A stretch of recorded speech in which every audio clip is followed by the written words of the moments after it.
con la exposición del segundo ponente, que está a cargo del doctor Sebastián Cornejo de Ecuador. El doctor Sebastián Cornejo es abogado y docente universitario, es especialista y máster en Derecho Penal, máster en Derecho Procesal y Litigación Oral. Tiene el uso de la palabra, estimado doctor. Un gusto saludarle. Muy buenas noches con todos. De antemano, muy agradecido por la invitación a poder participar el día de hoy dentro de este curso. Bueno, el tema que me han pedido tratar en la noche del día de hoy básicamente se refiere al tema de la antijuricidad y causas excluyentes del injusto penal. Aquí, antes de centrarme en el análisis de este tema, me parece interesante en razón de que tenemos estudiantes de varios lugares, no solo del Ecuador, poner en consideración cuál es el funcionamiento dentro de nuestro ordenamiento jurídico, en este caso el ecuatoriano, de nuestro famoso Código Orgánico Integral Penal y cómo este Código Orgánico Integral Penal está catalogado y está estructurado a nivel de los criterios de antijuricidad. Si bien es cierto, creo que todos conocemos que dentro del desarrollo de la teoría del delito tenemos todo lo referente a tipicidad, antijuricidad y culpabilidad. Dentro de este elemento antijuricidad, la antijuricidad creo que desde el proceso de formación que nosotros hemos recibido para convertirnos en abogados nos han explicado que tenemos dos modalidades, que es la antijuricidad formal y la antijuricidad de carácter material. Esta antijuricidad no es otra cosa que un predicado de un ejercicio de acción. ¿A qué me refiero? Que la antijuricidad se califica cuando la acción es contraria al ordenamiento jurídico. ¿Y cuando nosotros hablamos de que una acción es contraria al ordenamiento jurídico?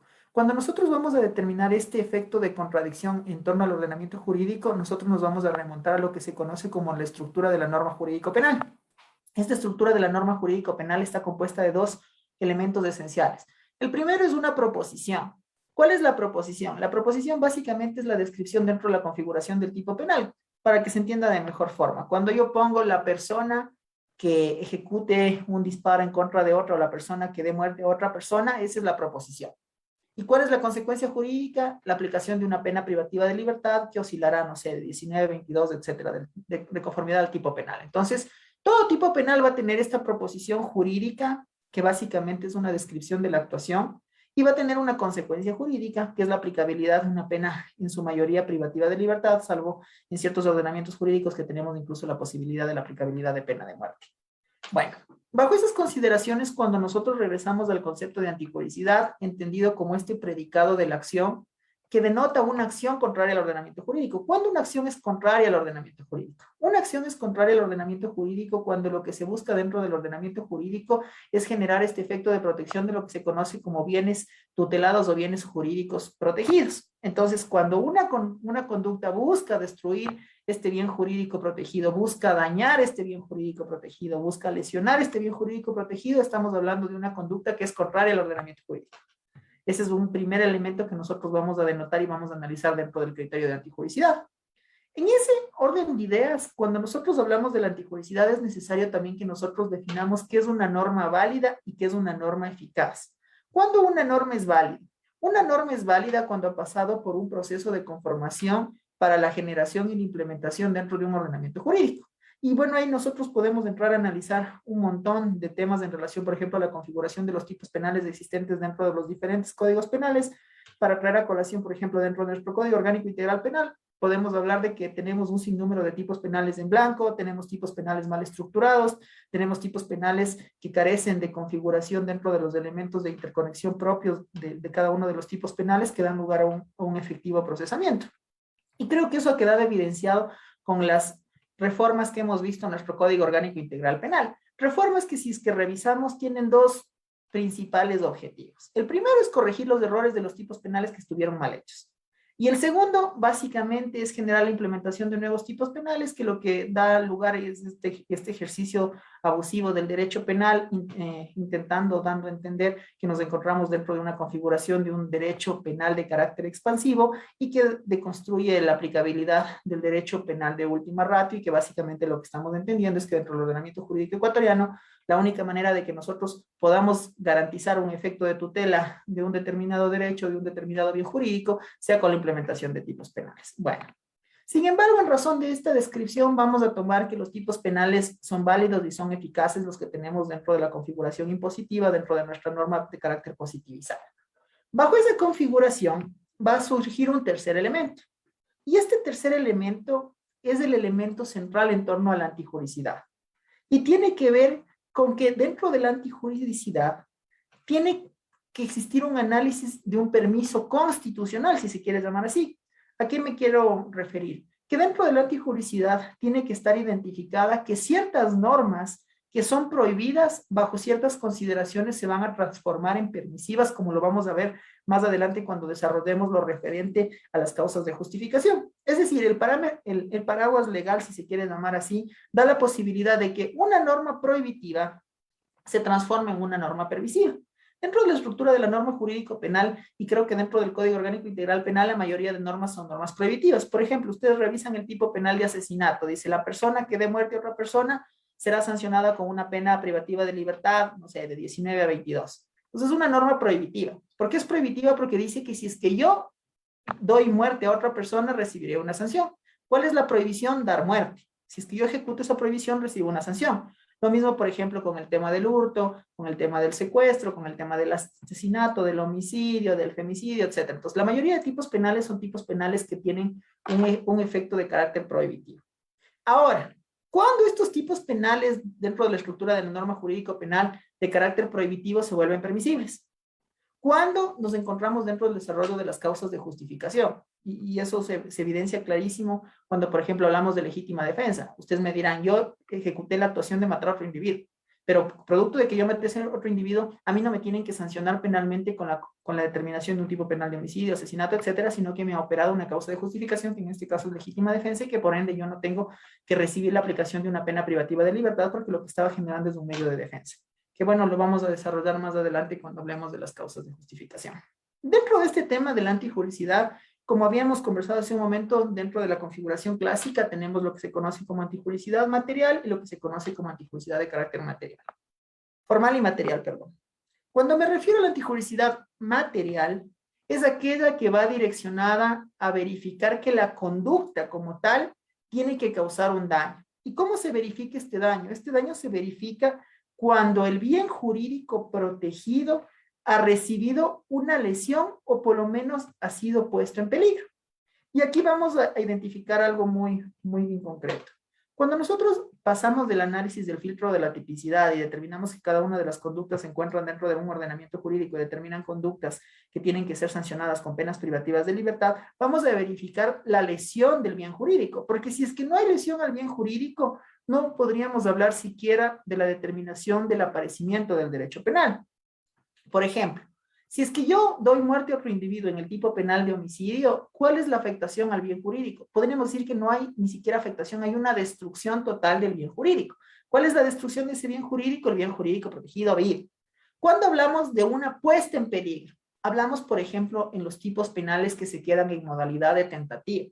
Cuando no se llegó a la consumación de la actuación, sin embargo, existieron actos conducentes de manera inequívoca que por la determinación de un tercero no pudieron llevarse a cabo. Entonces, ahí hablamos de una puesta en peligro. Pero tenemos que determinar esto con el elemento relativo a la lesividad del bien jurídico. Si es que el bien jurídico ni siquiera se encuentra lesionado, no accedamos a determinar el aparataje penal, sino derivemos de esto a una causa netamente administrativa y garanticemos lo que realmente nos determina nuestra Constitución de la República del Ecuador dentro de un enfoque de configuración garantista y no netamente punitivo. Eso es lo que nos explica dentro del desarrollo de la antijuricidad material. Es decir, que dentro de la antijuricidad material nosotros vamos a determinar una efectiva afectación del bien jurídico protegido o siquiera la puesta en peligro de este bien jurídico protegido. Para que se entienda de mejor forma. Cuando nosotros hablamos de la antijuricidad material, vamos a tener algunos componentes como lo hemos desarrollado. El primer componente es el componente lesión. Este componente lesión se verifica en la afectación o la transgresión al bien jurídico y que puede ser un objeto material o un objeto ideal. Por ejemplo, un objeto material es un objeto palpable. No sé, por ejemplo, hablamos del robo. ¿Cuál es el objeto palpable? Lo que a mí me están sustrayendo producto del robo. O hablemos, por ejemplo, de una transgresión a la propiedad privada. El objeto material palpable es la transgresión a la propiedad privada, pero también vamos a tener un objeto ideal. Y dentro de este objeto ideal es una determinación de algo que no puede ser palpable directamente por parte de nuestros sentidos. Por ejemplo, hablemos de tipos penales donde el bien jurídico protegido, por ejemplo, es la administración de justicia, en donde, por ejemplo, tiene que ver con el honor, en donde son bienes jurídicos relativos a un efecto de tutela en contra del Estado, etcétera. Son algunos elementos que tal vez no pueden ser palpables de forma directa, pero que se encuentran presentes dentro de la esfera del ordenamiento jurídico y que al estar presentes necesitan un ámbito de protección. De ahí vamos a hablar de una puesta en peligro. ¿En qué consiste esta puesta en peligro? No es otra cosa que la determinación de una probabilidad de que un determinado bien jurídico protegido pueda ser lesionado o no pueda ser lesionado. Es decir, puede que se produzca esta afectación al bien jurídico protegido o pueda que no se produzca la afectación al bien jurídico protegido. Yo creo que uno de los clarísimos ejemplos que tenemos dentro del desarrollo de esta puesta en peligro es cuando se ejecuta o no se ejecuta la actuación, cuando queda en modalidad de tentativa, no queda en modalidad de tentativa, o incluso cuando, por ejemplo, hablamos del desarrollo del delito de falsificación. Ya, se cometió el tipo penal de falsificación, pero veamos cuál es la verdadera afectación dentro de la comisión de este tipo penal de falsificación. Entonces, ahí hablamos de la puesta en peligro. De ahí vamos a tener lo que se conoce como antijuricidad formal. ¿En qué consiste esta antijuricidad formal? No es otra cosa que ir en contra de la norma o hacer lo prohibido. Es decir, la norma me dice que yo no debo matar. Y si es que producto de que yo no debo matar, voy y ejecuto un disparo en contra de otra persona, estoy yéndome en contra de la norma. Es decir, estoy rompiendo este imperativo de la norma jurídico penal de perspectiva prohibitiva. ¿Qué más? Es cuando yo no acato los mandatos implícitos de no hacer o hacer descritos en los tipos penales. Ustedes saben que dentro de los tipos penales tenemos tipos penales de acción y tenemos tipos penales de omisión. ¿Qué implica? Por ejemplo, un tipo penal de acción. La persona que ejecuta un disparo, el tipo penal de homicidio, de asesinato es un tipo penal de acción. ¿Cuándo es un tipo penal de omisión? El deber de denunciar. Yo teniendo la obligación jurídica de denunciar, siendo un servidor público, de que se ha cometido un delito de concusión, cohecho, peculado, enriquecimiento ilícito, etcétera, y no lo hago, estoy cayendo en una conducta de omisión. Entonces, estoy determinándome estos presupuestos dentro de la configuración de la antipublicidad formal y por ende estoy yendo dentro de un presupuesto de una obligación directa establecida dentro de la norma, para que se entienda de mejor manera. Una vez de que hemos identificado brevemente en qué consiste esta antijuricidad, qué es la antijuricidad formal, qué es la antijuricidad de carácter material, es pertinente que nosotros nos centremos en el análisis de lo que se conoce como causas de justificación. Estas causas de justificación no son otras cosas, no son otra cosa que lo que se conoce más bien como paraguas legales dentro del ordenamiento jurídico, o lo que también se entiende como la determinación de un efecto de transformación de las conductas prohibitivas en permisivas. ¿Por qué vamos a topar el primer elemento? ¿Por qué se habla de paraguas legales? Hay que hacer alusión que las causas de justificación son ciertas situaciones que han sido descritas por parte de nuestros legisladores y que han considerado que bajo determinados elementos es más prudente evitar la aplicación del castigo en razón de que, por ejemplo, ha operado medios de defensa, en razón de que ha operado la necesidad de la actuación, en razón de que ha existido una disposición imperante por parte de un superior que tiene que ser cumplida, etcétera. Producto de aquello, lo que se genera es una exclusión. Es decir, que no va a existir infracción penal como tal cuando la conducta se encuentre debidamente justificado bajo alguna de estas situaciones descritas como causas de justificación. Cuando nosotros hablamos de causas de justificación, lo primero que nos va a venir a la mente es plantearnos si es que estas causas de justificación son necesarias o no son necesarias dentro del ordenamiento jurídico. Y ahí vamos a empezar a desarrollar la necesidad de las causas de justificación. Yo creo que las causas de justificación son sumamente necesarias dentro de la incorporación de todos los ordenamientos jurídicos cuando nosotros vamos a desarrollar el ámbito del desarrollo del tema penal. ¿En qué sentido? El derecho penal no tiene que ser entendido única y exclusivamente como esta concepción clásica que la hemos escuchado de que el derecho penal es parte de este ius puniendi, es parte del derecho a castigar. Si bien es cierto, el derecho penal tiene base dentro del derecho de castigo, pero el castigo tiene que ser eficaz, tiene que ser válido, tiene que ser proporcional y no tiene que generar un efecto de deconstrucción dentro de la sociedad creando un estado de miedo y creando un estado de represión. ¿En qué sentido?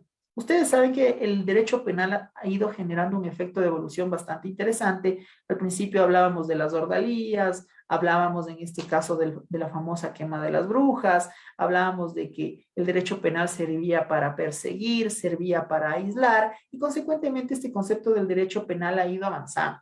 Porque ¿cuál es el discurso de fondo del derecho penal? De que el derecho penal es necesario para generar un efecto de tutela de derechos.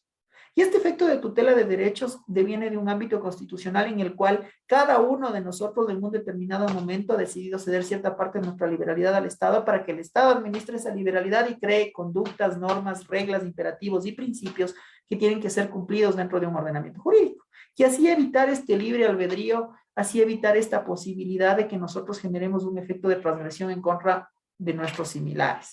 Entonces, bajo estos elementos, ha ido apareciendo el derecho penal con reglas máximas y reglas mínimas.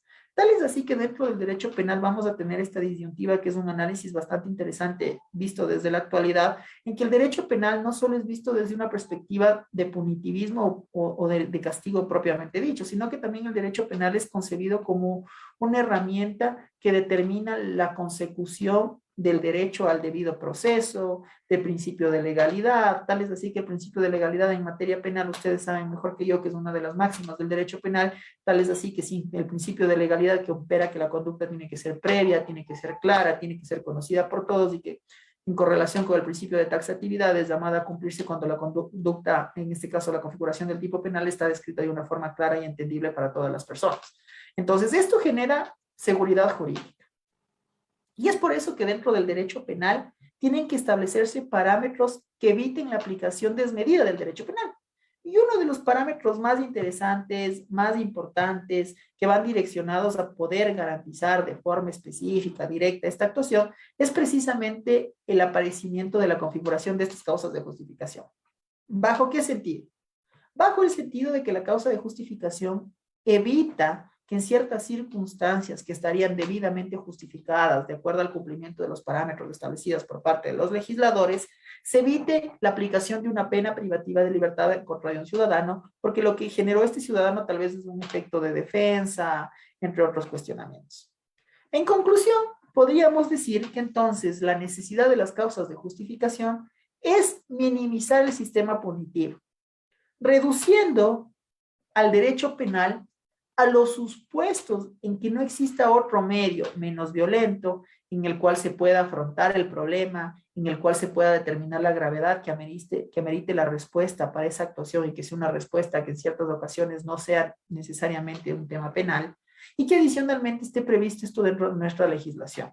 Porque ¿qué es lo que hace la causa de justificación? La causa de justificación lo que hace es cancelar la aplicación de una norma prohibitiva y la transforma en una norma permisiva, como lo habíamos comentado hace un momento. Es decir, si una conducta se encuentra jurídicamente y penalmente justificada, siempre y cuando haya cumplido ciertos parámetros, presupuestos de aplicación, se transforma de norma prohibitiva a norma permisiva. Entonces, estos elementos nos han ido permitiendo a nosotros dar lugar al análisis de cada una de las causas de justificación. Estas causas de justificación han estado desarrolladas en diferentes esferas. Tal es así que las causas de justificación, por ejemplo, si nosotros revisamos dentro de nuestro Código Orgánico Integral Penal, vamos a decir que es una interpolación que incluso ya venía del Código Penal anterior y en diferentes legislaciones, porque dentro de la doctrina siempre se ha discutido lo referente a las causas de justificación, aunque también hay que destacar que a veces nosotros dentro del Código Orgánico Integral Penal nos hemos olvidado de algunas cosas y que ahora las hacemos aparecer como nuevas cuando siempre han estado presentes dentro de la doctrina. Dentro de la doctrina, específicamente lo referente, por ejemplo, el tema del error de tipo y error de previsión, se hace aparecer como que esto es algo nuevo, es algo que ya está muchos años atrás, algo que ha sido sumamente desarrollado y algo que ya se entiende y se sabe cómo se tenía que aplicar. Sin embargo, nosotros lo hacemos aparecer como una innovación dentro del desarrollo, me parece la reforma del 2019 que tuvo el Código Orgánico Integral Penal. No obstante, dentro de estas causas de justificación, las causas de justificación más conocidas son, por ejemplo, lo referente a esta causa de justificación llamada legítima defensa. La legítima defensa tiene un desarrollo de antecedentes históricos que incluso parte dentro de los romanos, los bárbaros, dentro del desarrollo del derecho canónico, y el derecho romano propiamente dicho. Tal es así que incluso cuando nosotros generamos la revisión de las 12 tablas, nos vamos a encontrar que ya se habla de la posibilidad del ejercicio de defensa en torno, por ejemplo, al tema del honor sexual, en el tema de que siempre y cuando se vayan marcando ciertos parámetros.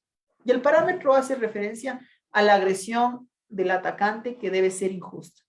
Y si ustedes se dan cuenta, este primer elemento está replicado en la actualidad dentro de nuestro Código Orgánico Integral Penal cuando hace alusión al tema de la falta de provocación. Segunda, nos hace alusión a una existencia de un peligro y que el peligro fuera inminente. ¿Por qué tiene que ser inminente el peligro? Porque yo no puedo decir, no, es que a mí me querían golpear en este momento y yo en este momento no reaccioné y después de un día voy y ejecuto un disparo en contra de otra persona porque me quiso golpear. Entonces, el peligro tiene que ser en ese momento y la reacción tiene que aplicarse en ese momento. Es a lo que se refiere con un tema de un criterio de inminencia. Adicionalmente, dentro de esta perspectiva, con el pasar de los años y, por ejemplo, cuando nosotros analizamos el derecho germánico, dentro del derecho germánico vamos a hacer alusión que tal vez no existió una noción tan clara de lo que tiene que ver con la legítima defensa, sino que más bien se hace alusión a una contextualización de que dentro de la legítima defensa estaba permitido, por ejemplo, matar al intruso. ¿Quién era el intruso? Aquella persona que ingresaba a mi morada sin ser invitado y que por lo general entraba en un tema de nocturnidad. Entonces, lo que ingresaba era con un fin específico. El fin específico era hacerme daño o apropiarse de mi propiedad. Entonces, producto de aquello, ¿qué es lo que yo genero? Yo genero la posibilidad de ejecutar una defensa y en este caso, si es que es necesario dar la muerte a esa persona que está ingresando a mi morada, lo podía ejecutar. Entonces, ese es cómo se fue desarrollando dentro del derecho germánico el criterio de legítima defensa. En razón de aquello, van apareciendo reglas y principios limitativos. Dentro de estas reglas y principios limitativos, nos vamos a encontrar con elementos que provocan la incidencia de la legítima defensa. ¿En qué sentido? En el sentido de que, por ejemplo, vamos a encontrarnos con este tema bastante interesante que tiene que ver con el espejo de Suabia, que incluso hace alusión a la posibilidad de que la persona que ejecutaba una actuación de producto de buscar una agresión, tenía la posibilidad de recibir otra agresión y esta agresión que podía recibir incluso podría llegar a ser mayor que el ataque ejecutado y si es que perdía la vida era una conducta plenamente justificada por parte de la persona que recibió la agresión. Entonces, estos son unos elementos que van apareciendo. Posteriormente, es necesario determinar que dentro de la perspectiva de legítima defensa, esta legítima defensa ha ido generando una transmigración dentro del desarrollo de la conceptualización, incluso dentro de la divinidad. Todos sabemos que dentro del aparecimiento de los 10 mandamientos nosotros tenemos una prohibición específica que nos dice no matar. Y si nosotros matamos por A o B circunstancia, pueda que esa circunstancia esté justificada dentro del mundo terrenal, pero esa circunstancia no va a estar justificada dentro de la perspectiva religiosa. Y este es uno de los principales elementos que generó un efecto de choque dentro de la perspectiva de la aplicabilidad naciente de la legítima defensa. Porque estamos justificados la actuación para no recibir una atribución de un castigo en el mundo terrenal, pero no nos obvia esa actuación para recibir un castigo dentro de la configuración de la deidad con la aplicabilidad, en este caso, de una sanción por haber cometido un pecado. Entonces, este es un efecto que se sigue discutiendo hasta la actualidad, que no se amerita la justificación de esta causa de legítima defensa dentro de una consideración de carácter religioso, porque al final yo estoy generando y estoy provocando la pérdida de la muerte de otro individuo, independientemente por cualquier circunstancia que se haya ejecutado, porque tenemos de premisa de configuración la prohibición de no matar. Entonces, esto es algo bastante interesante que se ha ido analizando dentro, por ejemplo, del derecho oriental, donde tenemos marcados diferentes criterios religiosos, tenemos determinadas reglas de purificación, tenemos determinados criterios en relación, por ejemplo, a cuándo se debería proteger nuestro patrimonio, cuándo debemos proteger nuestra familia, etcétera. Sin embargo, no está definido una forma de purgación, si se quiere llamar así, dentro de la conceptualización de la deidad para el cometimiento de estas actuaciones. ¿Qué más podemos destacar dentro del desarrollo de la legítima defensa? Hay un caso bastante interesante que es analizado cuando se topa todo lo referente a legítima defensa y estado de necesidad. Este es un caso denominado el caso del buque Caroline. Este radica cerca del año de 1837, cuando se encontraba en medio de una rebelión en Canadá en contra de la corona británica, aparece un buque a vapor llamado Caroline de bandera estadounidense, mismo que era usado para transportar armas, provisiones, etcétera. Y un día, este buque se encontraba realizando un trayecto de provisión a los soldados británicos que se encontraban en disputa. Este buque tenía que llegar a puerto.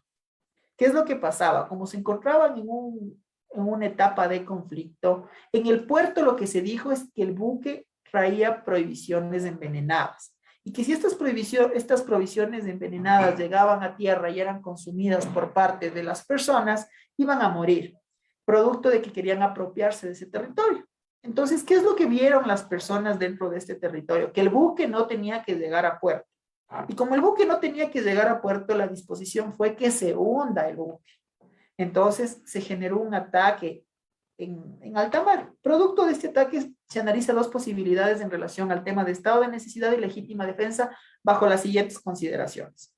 Primero, si es que yo me encuentro dentro del buque y llegan personas a atacarme y yo doy lugar a la muerte de esas personas defendiéndome, ¿eso no es legítima defensa? Yo creo que sí.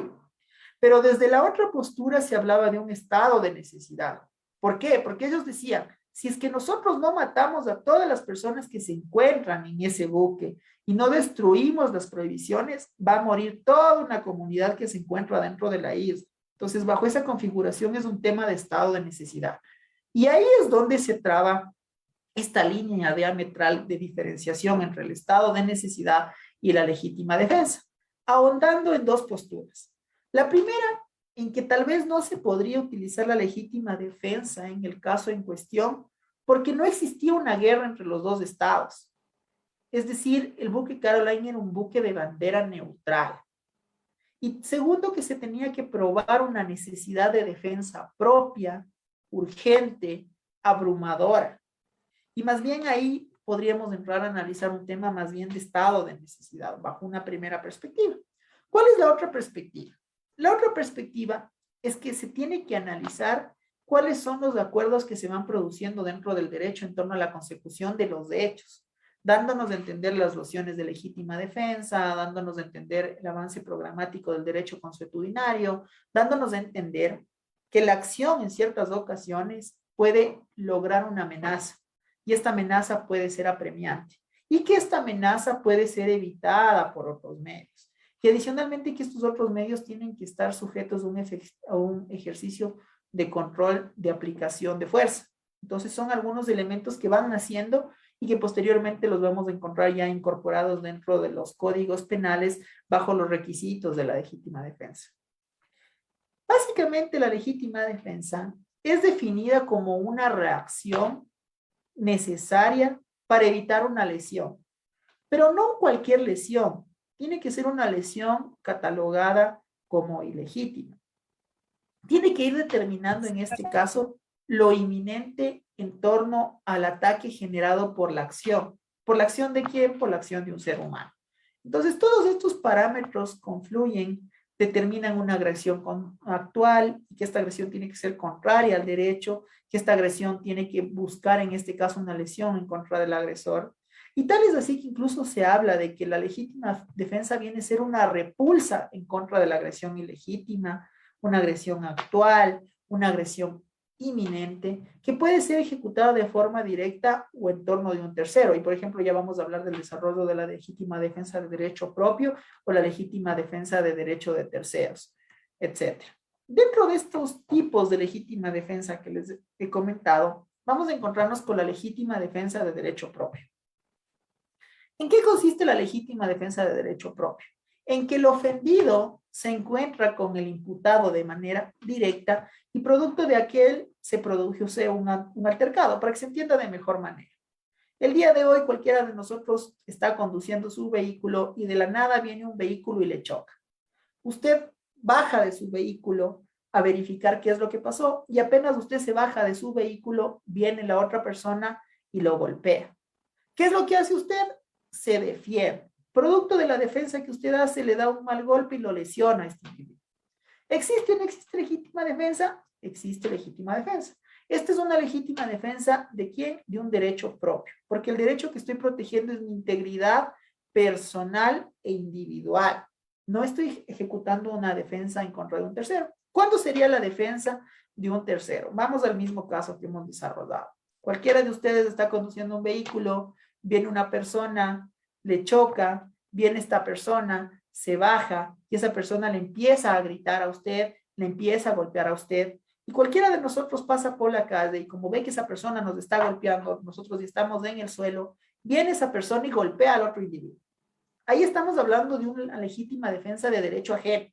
Un tercero totalmente imparcial ingresó a la disputa para salvaguardar un bien jurídico. ¿Cuál es el bien jurídico que está salvaguardando? El bien jurídico en torno a la víctima que está siendo golpeada de forma brutal, en este caso en la calle. Entonces, una legítima defensa de derecho ajeno. Hay que hacer alusión aquí que, por ejemplo, existe un análisis bastante interesante en torno a esta legítima defensa de derecho propio y legítima defensa de derecho ajeno, que versa sobre los elementos. Por ejemplo, que la agresión, sin lugar a duda, en los dos casos tiene que ser ilegítima. Segundo elemento que nosotros tenemos que ver también la necesidad racional del medio empleado para poder repeler la agresión. Porque en el mismo caso, ¿qué pasaba si es que, por ejemplo, viene una persona y a mí me golpea y yo en vez de responder con los mismos golpes, cojo, saco una pistola y ejecuto un disparo? No estamos hablando de una necesidad racional del medio empleado para ejecutar la defensa. Y esto también recae bastante y es un tema bastante debatible en el sentido de, por ejemplo, cuando una persona es experta en tema de artes marciales, sabe pelear, etcétera, versus otra persona que no tiene ese entrenamiento y puede ejecutarlo o no puede ejecutar. Entonces, todos estos elementos serán analizados dentro de la fase probatoria para poder determinar si es que efectivamente nos encontramos en torno a un derecho, una legítima defensa de derecho propio, legítima defensa de derecho ajeno, y si es que se cumplen o no se cumplen con los elementos en torno a la legítima defensa. ¿Qué más podemos destacar dentro de esto? Que tenemos lo que se conoce como el principio real o de defensa. Dentro de este principio real o de defensa, se justifica un principio que va a girar en torno a que el Estado tiene que recurrir a la legítima defensa para poder justificar los ataques recibidos por parte de las víctimas, a las víctimas y la devolución de esas actuaciones de las víctimas hacia sus agresores. Y ahí vamos a encontrarnos con algunas teorías bastante interesantes que giran en torno a la legítima defensa. Tenemos lo que se conoce como la teoría de la coacción moral. ¿En qué consiste esta teoría de la coacción moral? Es una teoría desarrollada por Pufendorf, quien menciona que primero nosotros para entender una legítima defensa tenemos que hablar de un peligro inminente. Es decir, no podemos hablar de un supuesto peligro, ni de un peligro a posteriori, sino tiene que ser un peligro inminente, es decir, un peligro que se ejecute en ese momento y que no es posible evitarlo. Esa es la primera descripción. Segundo, que dentro de este peligro, el agente tiene una coerción moral que en ciertas ocasiones genera una afectación dentro de la abolición. Y esto no es entendido cuando, por ejemplo, se desarrolla lo referente al tema del exceso en las causas de justificación. Por ejemplo, el tema del exceso en legítima defensa. Es algo sumamente subjetivo que solo va a ser analizado por parte de un tribunal penal, pero que ese tribunal penal no estuvo en el momento de la víctima.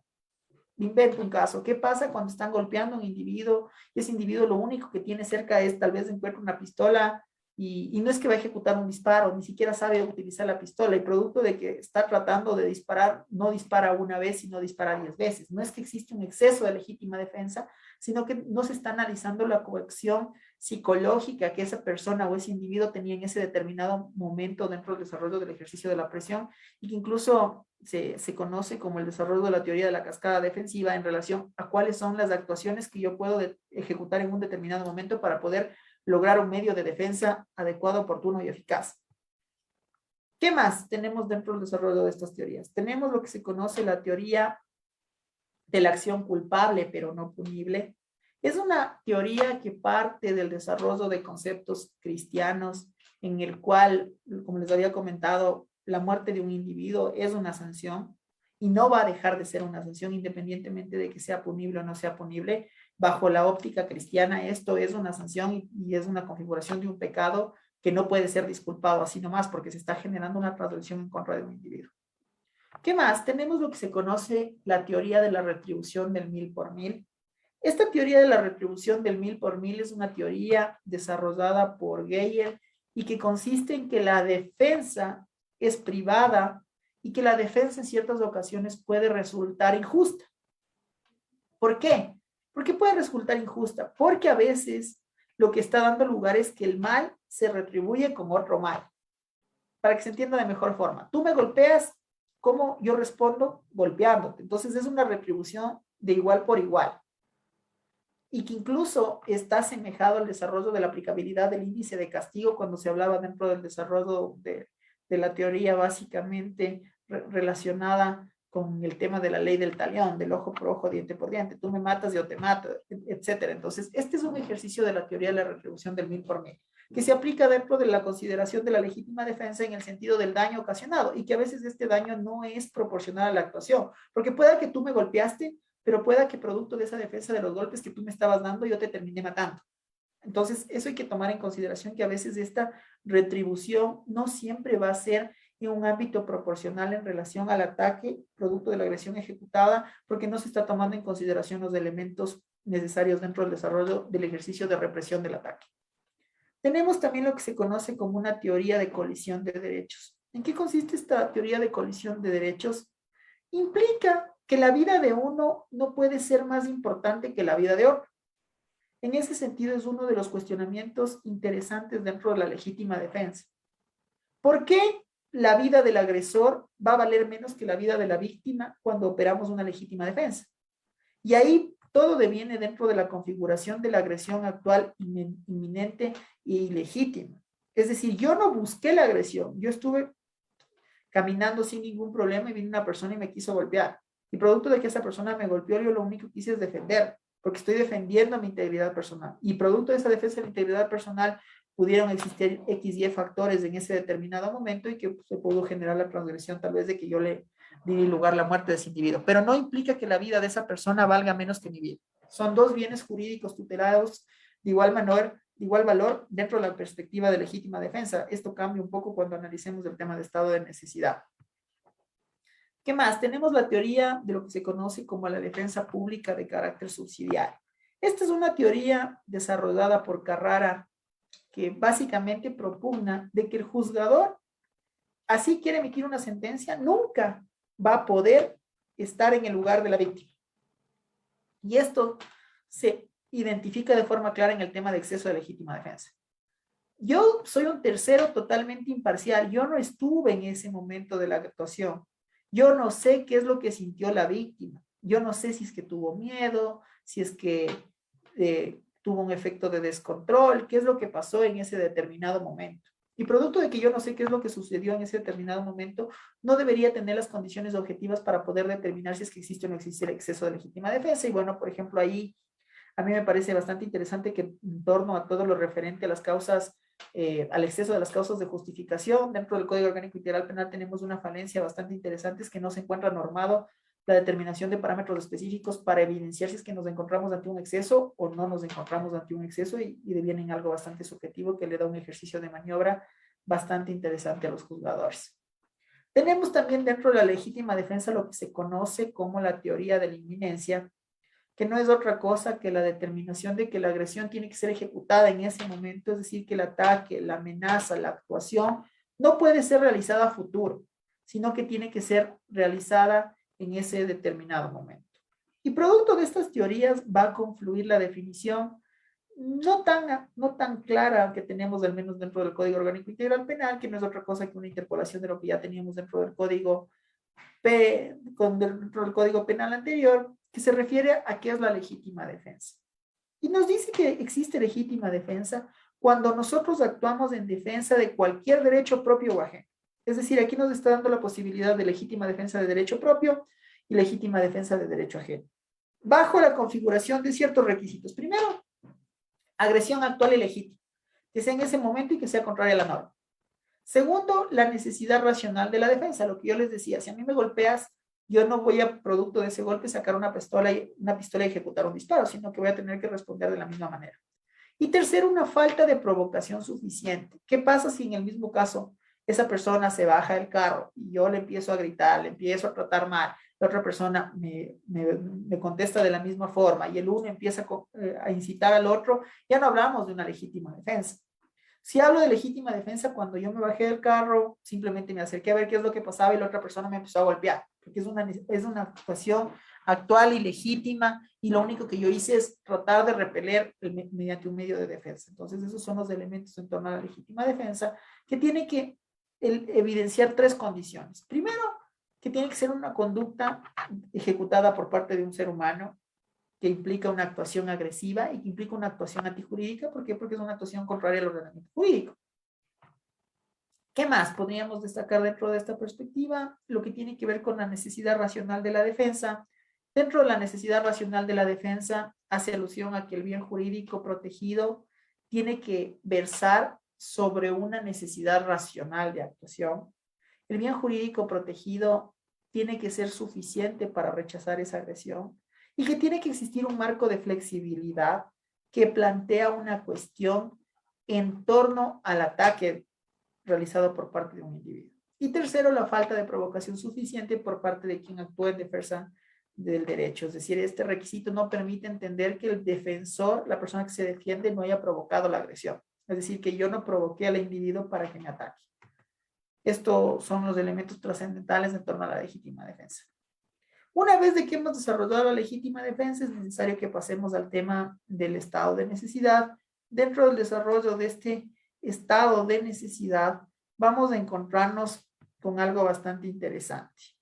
Y esto tiene que ver sobre que a lo largo de la historia se han intentado dar un sinnúmero de explicaciones en torno al hecho de que los seres humanos posiblemente han devorado a otros seres humanos. ¿A qué me refiero? Cuando nosotros hablamos del estado de necesidad, posiblemente estamos interrelacionando la perspectiva para poder justificar una actuación. Y aquí vamos a encontrarnos en el análisis clásico del tema de canibalismo, que se produce en las mismas circunstancias, en las mismas esferas, y con el mismo desarrollo de un ejemplo clásico aportado en doctrina, que dice que, por ejemplo, un barco cae dentro de una isla, esta isla es una isla desierta, no hay nada que comer, no hay nada que beber, y producto de aquello se va generando un orden de ejecución de cada uno de los individuos para poder alimentarse y para poder sobrevivir.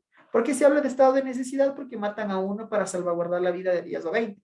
Entonces, se habla de la transgresión de un bien jurídico protegido de mayor valor por un bien jurídico protegido de menor valor, entendido en esto dentro de la perspectiva de multiplicidad de bienes jurídicos protegidos. Otro de los claros ejemplos que desarrolla el tema de estado de necesidad es que, por ejemplo, yo tengo una pistola, ejecuto un disparo en contra de un tercero, pero ¿por qué ejecuto el disparo en contra de este tercero? Porque este tercero tiene un dispositivo en el cual, si es que acciona ese dispositivo, posiblemente destruye un edificio donde se encuentran 30 o 40 personas. Entonces, es una multiplicidad de protección de bienes jurídicos protegidos en relación a la transgresión de la actuación. Eso es lo que tiene que ver con el tema del desarrollo del estado de necesidad.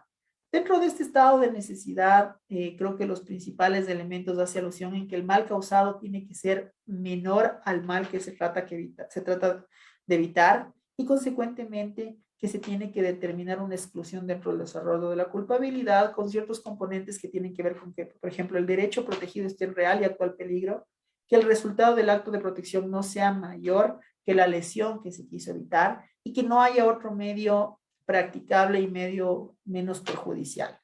Entonces, esos son los elementos trascendentales dentro del desarrollo del estado de necesidad. ¿Qué más tenemos? Tenemos el tema de obediencia debida. Dentro del desarrollo de esta obediencia debida se trata de la realización de un acto típico en cumplimiento de una orden, en razón de una relación de subordinación o jerarquía, es decir, que tiene que haber una relación de jerarquía, tiene que haber una determinación de una autoridad competente y que el subordinado tiene que ser competente para realizar lo que ordena. Esta obediencia debida implica una configuración que no porque yo dé una orden ilegítima tiene que ser cumplida, y eso se ve, por ejemplo, en el tema de los militares o cuerpos policiales, en el cual el superior le ordena al inferior a que ejecute determinada actuación. Por ejemplo, yo le dispongo a X que realice un asesinato en contra de Y, por más de que yo le esté dando esa disposición no es válida, no es eficaz y no es aceptable porque es una disposición en contra de la norma. Y si es que yo ejecuto esa disposición y quiero ampararme en un criterio de obediencia debida, no opera en el sentido de que la disposición fue ilegítima desde un inicio y tendríamos responsabilidad penal las dos personas, tanto el que dicta la orden como el que ejecuta la orden dentro de los niveles de análisis de participación, en lo clásico que teníamos desarrollado como temas de responsabilidad a nivel de temas intelectuales y temas de carácter material dentro del desarrollo de la participación en criterios de autoría. ¿Qué más tenemos del tema de mandato de ley? El mandato de ley no es otra cosa que la determinación de una causa de justificación en torno a que un acto está ordenado y permitido. Por ejemplo, ustedes saben que cuando quiero realizar una aprehensión en delito flagrante puede ejecutar a cualquier persona. ¿Qué pasa si es que el día de hoy yo quiero aprender a cualquiera de ustedes y producto de que estoy realizando la aprehensión golpeo a cualquiera de ustedes y les causo lesiones? Esto está justificado porque yo lo que estoy buscando es el objetivo del cumplimiento de la norma, que es aprender al individuo dentro del desarrollo de una actuación catalogada como flagrante. Y se ampara y se configura el mandato de ley. Entonces no hay mayor análisis dentro de este desarrollo. Hay algunos elementos que no están siendo tomados en consideración todavía dentro de nuestro Código Orgánico Integral Penal, que versa, por ejemplo, del consentimiento del sujeto pasivo en torno a la facultad reconocida en la ley para disponer válidamente de nuestros bienes jurídicos protegidos, la capacidad de disponer y entender el alcance de los actos que nosotros estamos consintiendo y la voluntad que no esté viciada por cuestiones de error, fuerza, dolo, etcétera. Básicamente he tratado de realizar un resumen lo más que he podido en torno a este tema. Es un tema bastante extenso. Reitero mi agradecimiento por la invitación a participar dentro de esta conferencia y quedo atento a cualquier consulta, duda o inquietud que haya podido surgir. Bien, muchísimas gracias, estimado doctor Sebastián, por esta excelente ponencia. A continuación damos pasos a las preguntas. Tenemos una mano levantada acá del doctor Gonzalo. Tiene la palabra, doctor. Chúzale, hoy me arrepiento de haber dejado la carrera de leyes. La verdad, cada vez se va viendo un montón de cosas. No sé, yo quiero solo preguntarle, Sebastián, doctorito, en el tema de lo que usted hablaba sobre la culpabilidad y el tema de albedrío, que la ficción de todos los humanos somos libres, ¿no? Ahí me nació varias cosas y lamentablemente voy a hablar desde mi experiencia social, ¿no?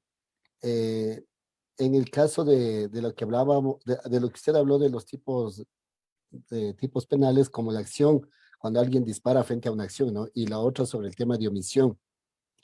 En esto me vienen muchos conceptos sobre omisión, complicidad, negligencia, encubrimiento. El tema del alcalde que usted sí debe conocer. En este caso, si lo que pasó con el concejal Fernando Morales que le echó agua, ¿eso en qué momento se convierte en una situación de defensa de principios? ¿En qué momento se convierte o es simplemente un ataque, una violación de derecho, etcétera, etcétera, ¿no? Sin embargo, yo digo, tras de esto, en cambio, hay un maltrato psicológico que hemos vivido varios funcionarios y que el alcalde no ha hecho nada. Ahora, en cambio, con la situación que él está viviendo, él sí busca todas las formas de defenderse. ¿A qué me voy con esto? No quiero irme ni al 100 por mil de Geyer, que ya lo mencionó muy bien, ojo por ojo, pero sí quiero irme a la legítima defensa, ¿sí? Porque yo digo, verá, en mi caso, y ahí voy a hablar particularmente, cada secretario es puesto por un alcalde, ¿sí? Y cada secretario viene con la osadía de maltratar a los funcionarios de la Secretaría de Educación, voy a ser específico. Y en mi caso, yo soy homosexual activista y ellos siempre tienen la capacidad, digo capacidad porque yo no tendría, de venir y menospreciar, insultar, maltratar, no solo a mujeres, ni tampoco solo a personas de la tercera edad, sino que se ensaña con los homosexuales en tres casos de tres secretarios y hay un maltrato total, ¿sí? Se ha hecho procesos de defensa, pero no se ha podido llegar a un sustento legal. Y esto de la legítima defensa, cuando usted nos habla del derecho propio o ajeno, contrario a la norma, o sea, ¿qué pasaría si yo, por defenderme, le meto un puñete al secretario porque me dice maricón o algo por el estilo? ¿Sí? Que sería para mí contrario a la norma, creo yo. O defensa racional a la defensa, ¿sí? Que de pronto yo también le insulte a él.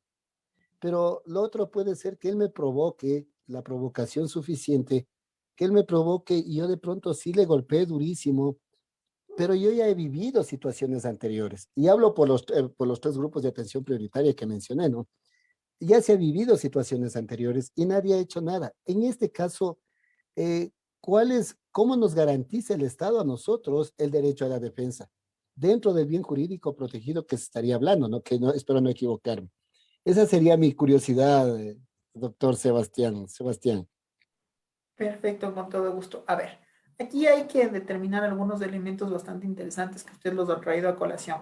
Primero, cuando yo hablo de una agresión, por ejemplo, que puede ser de palabra en el sentido de que empiezo a generar improperios, si es que yo empiezo a realizar expresiones de descrédito y deshonra en su contra, usted tiene una posibilidad de la imputación y la configuración de un tipo penal, que está dentro del ámbito contravencional, que tiene que ver con temas de expresiones de descrédito y deshonra. Estas expresiones de descrédito y deshonra, al igual que, por ejemplo, la calumnia, cuando yo le genero la imputación de un delito, por ejemplo, le digo, usted es un delincuente, usted cometió tal cosa, usted es tal cosa, le imputo un delito, estoy cometiendo una calumnia. Estos delitos son delitos de ejecución no fraccionable. ¿A qué me refiero? A que yo los digo y los hago, o no los digo y no los hago. O sea, o yo le dije, usted es tal cosa, o no, simplemente no lo hice.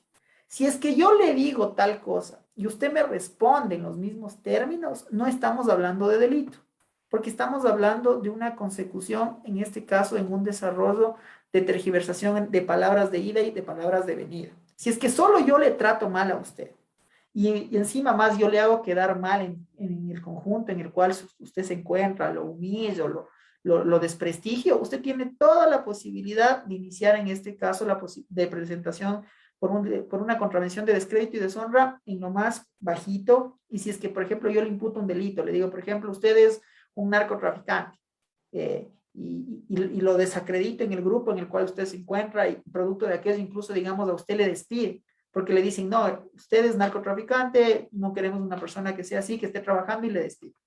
Usted ahí lo que puede hacer incluso ya es poner una denuncia por la presentación o la comisión de un delito llamado como calumnia. Eso es lo uno. El tema de legítima defensa, la legítima defensa básicamente sirve para determinar ciertos componentes que son los cuales hemos venido estudiando en la tarde del día de hoy. La primera, que sea una agresión actual y legítima. ¿Cuándo es una agresión actual y legítima? Si el día de hoy yo voy a su trabajo y de la nada cojo y lo golpeo, es una agresión actual. ¿Y por qué? Porque es en ese momento. Y segundo, es ilegítima porque todos tenemos derechos y producto de esos derechos merecemos un mínimo de respeto y merecemos un mínimo de protección por parte del Estado. Es decir, que yo no puedo ir y golpear a cualquier persona simplemente porque a mí me da la gana. Entonces ahí tenemos la configuración del primer elemento. Segundo elemento, necesidad racional de la defensa. Lo que yo le decía, ¿qué pasa si es que yo voy y lo golpeo? Y producto de que yo voy y lo golpeo, usted saca un cuchillo y me acribilla. No estamos hablando de una necesidad racional de la defensa. Pero ¿qué pasa si usted me contesta ese golpe con otro golpe? Los dos nos causamos lesiones, ¿existe un tema de legítima defensa? Sí. O la otra posibilidad es que simplemente usted se dejó golpear y producto de que se dejó golpear, usted tiene la posibilidad de presentar en este caso una denuncia por lesiones, en el cual solo yo lo golpeé y le generé una afectación. Tercero, la falta de provocación suficiente. ¿A qué me refiero? A que yo no le estoy a usted moleste y moleste y moleste hasta que usted reaccione, porque eso también puede pasar. Puede que yo le esté moleste y moleste hasta que usted reaccione y decida golpearme en un determinado momento. Entonces ahí estamos hablando de que no estaríamos en un tema de legítima defensa porque esa persona me estuvo a mí provocando.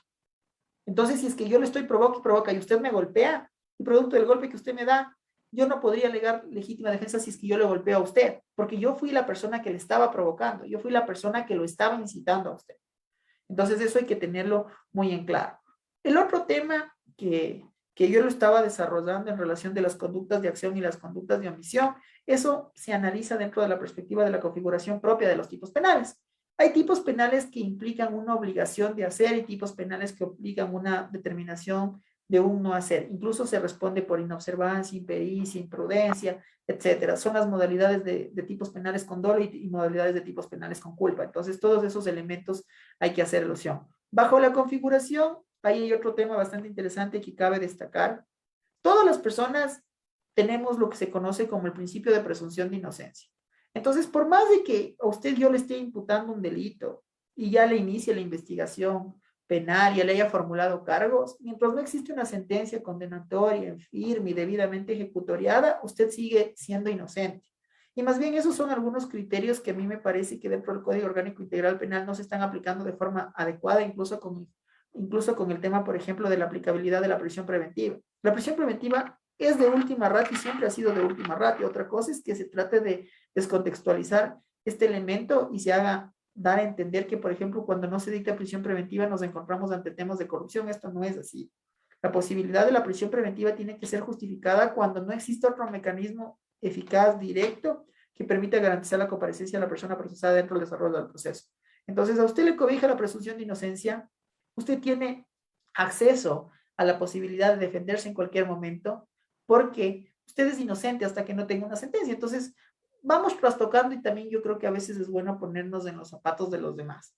¿Qué pasa si es que el día de mañana usted es de la persona que le están acusando que ha cometido un delito? Entonces, mientras usted no le comprueben, yo creo que le gustaría que todos le traten como inocente porque todavía no existe una sentencia y que más bien no seamos un poco descontextualizados en ese sentido, y es algo que a veces sucede por temas de criminología mediática que tiene que ver con el flujo de los medios de comunicación, que a veces ya nos venden una idea inicial y que en muchos de los casos, cuando se coteja con la realidad, no viene siendo lo que realmente resulta dentro de un proceso. Entonces, esas serían las consideraciones iniciales.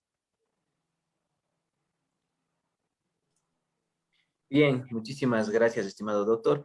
Tenemos otra persona que está levantada la mano, Wilber Alexander. Tiene la palabra. Gracias. Un aporte y saber también la opinión del colega.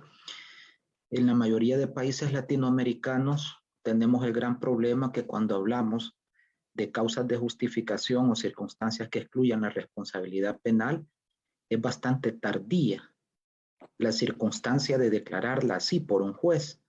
Es decir, por ejemplo, en El Salvador, un policía actúa en cumplimiento del deber, pasa la primera audiencia, que es la audiencia inicial, va a su plazo de instrucción, le decretan detención provisional, paralelamente le llevan un procedimiento administrativo sancionatorio y hasta la audiencia preliminar en materia penal le dicen, mire, usted actuó en cumplimiento de su deber. ¿Cuál es, en este caso, el problema? El problema va a ser de que este policía después, si logra salir de todos esos problemas legales por el cumplimiento de su deber, se va a ver inhibido mentalmente para volver a actuar en una circunstancia parecida por todo lo que ha ocurrido.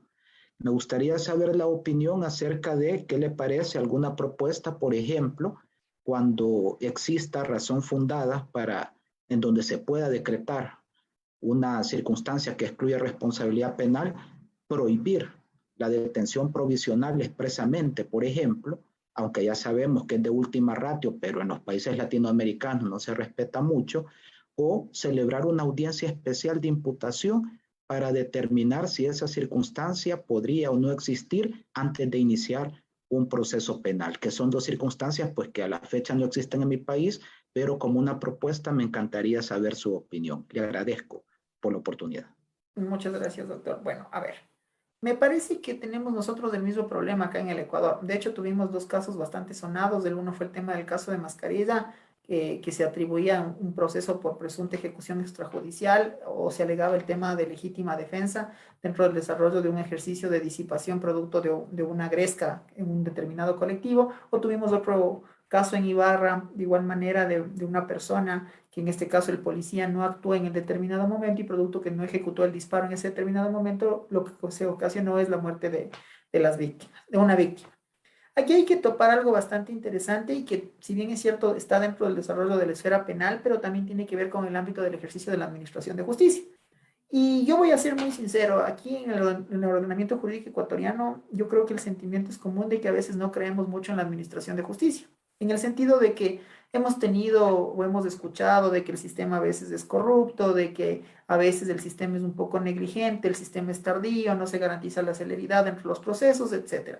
A tal punto que yo, por ejemplo, es algo que yo les he planteado a mis alumnos y yo les digo, háganse la siguiente pregunta. ¿Qué pasa si es que el día de hoy simplemente yo a usted le llamo a rendir una versión?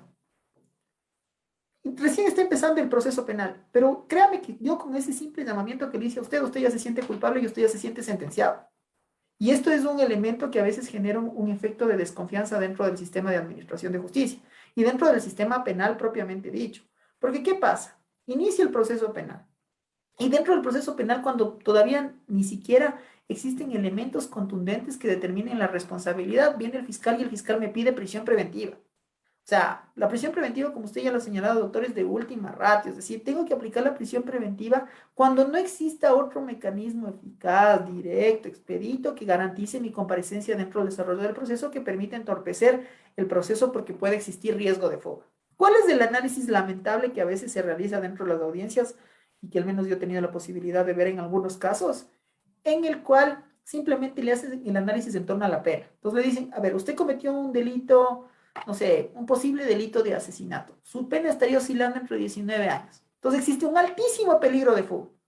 Pero yo le hago el siguiente cuestionamiento. ¿Usted ya está con esa pena privativa de libertad? No. Usted recién está siendo investigado. No existe la certeza de que usted fue la persona que cometió el delito. Y si es que no existe la certeza, ¿por qué le voy a dictar prisión preventiva? ¿Por qué no le puedo dar la posibilidad de la utilización del grillete electrónico, prohibición de salida, arresto domiciliario, comparecencia periódica, etcétera? Cualquier mecanismo para garantizar su comparecencia.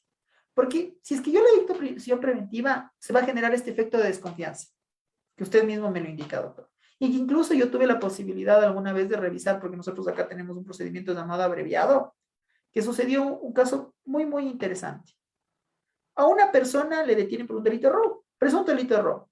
Esta persona va a la audiencia, dentro de la audiencia le dictan prisión preventiva, ingresa a la prisión preventiva, ingresa a la cárcel, conoce cómo funciona el sistema de rehabilitación social, se da cuenta que no funciona el sistema de rehabilitación social, se da cuenta lo que está realmente conformado dentro del sistema de rehabilitación social y esta persona empieza a valorar el tiempo. Yo creo que un día dentro del sistema de rehabilitación social cambia la óptica de cualquier persona y realmente empieza a valorar cada minuto y cada segundo en libertad.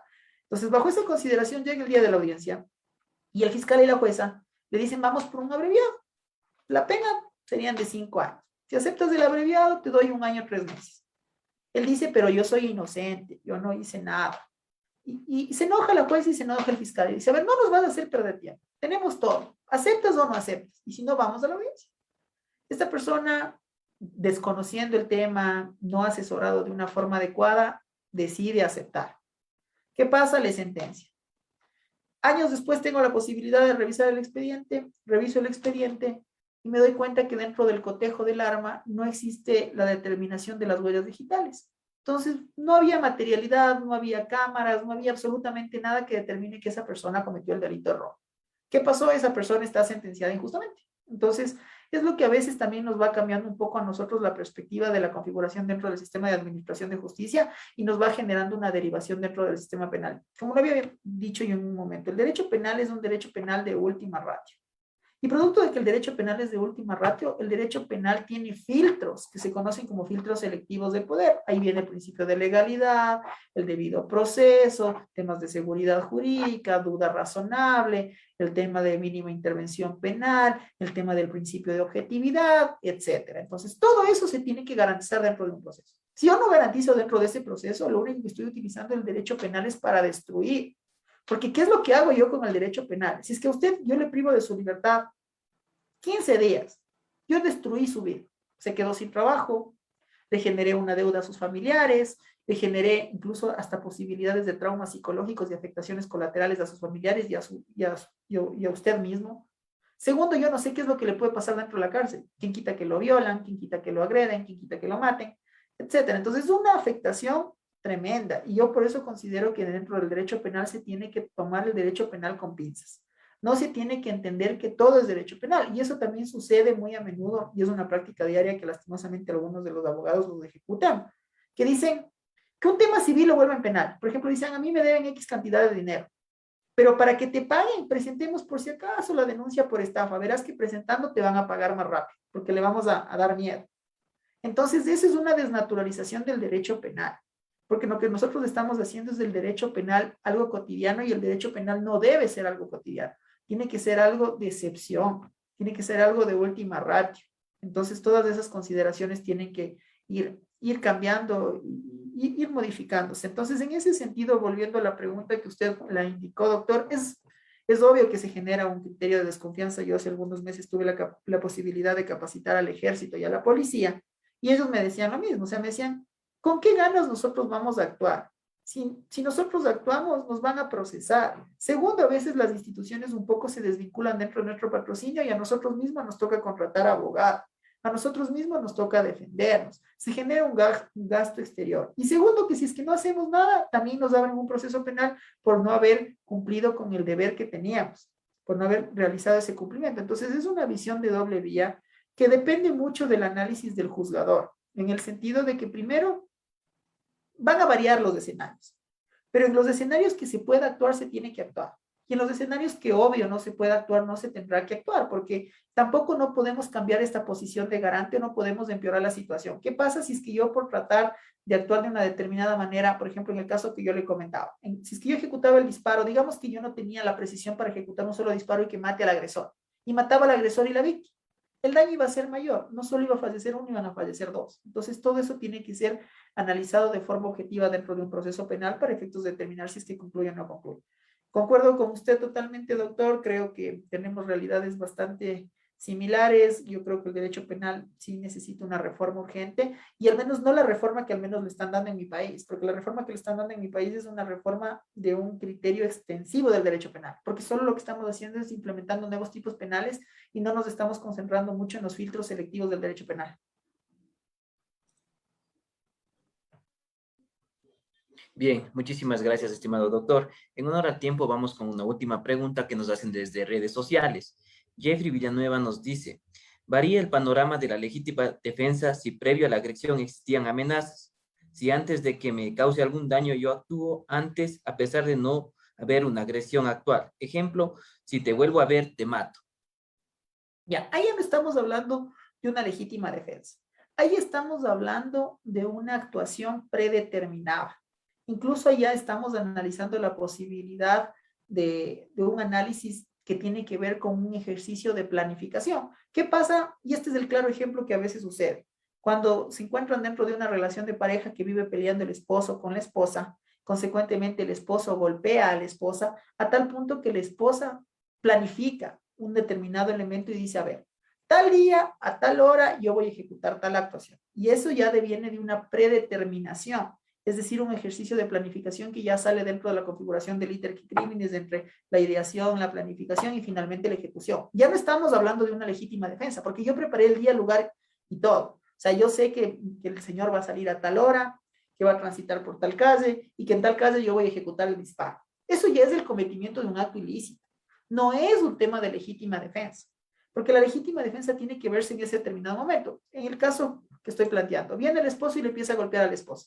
¿Qué es lo que hace la esposa? La esposa, por tratar de defenderse, toma lo primero que encuentra. Y lo primero que encuentra es un cuchillo, entonces se defiende con el cuchillo y digamos que no lo mata, solo lo lesiona, porque le realiza algunos cortes. ¿Eso es legítima defensa? Es legítima defensa, porque ¿qué es lo que estaba haciendo? Se estaba defendiendo. Si es que ella no se defendía, el esposo podía matar a la esposa porque le estaba golpeando en la cabeza, etcétera. Entonces, eso sí es legítima defensa.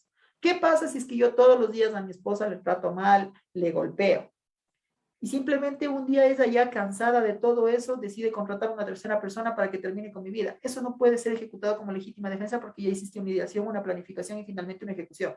Entonces ya no existe tampoco la determinación de que existe una agresión actual e ilegítima de manera inminente. Sí existieron las agresiones ilegítimas, pero fueron agresiones ilegítimas en tiempos posteriores, que sí le da la posibilidad en ese caso a denunciarlo por maltrato psicológico, por maltrato físico, pero es otra vía totalmente diferente, que no puede ser tomada en justificación de una legítima defensa para la comisión del acto delictivo que va a ejecutarlo de forma posterior. Bien, muchísimas gracias, estimado doctor Sebastián, por la ponencia y por acompañarnos el día de hoy en el evento. Le cedo la palabra para que pueda despedirse de todos los cursantes. Muchísimas gracias, doctor. Bueno, de antemano el agradecimiento por la invitación a participar dentro de este ciclo de conferencias. Un verdadero gusto y un verdadero placer haber podido conversar con todos ustedes. Que tengan una muy buena noche. Bien, muchísimas gracias con todos ustedes por haber participado en la segunda jornada. Recuerden que las clases grabadas las pueden encontrar en la página de Latin Juris de YouTube, también en el Blogspot y en la página web. De igual forma están las preguntas para que puedan realizar el banco de preguntas para el examen final. Con todos ustedes, que tengan una buena noche, un reparador descanso. Nos vemos el día de mañana. Gracias, buena noche, Kaya Kama. Buenas noches.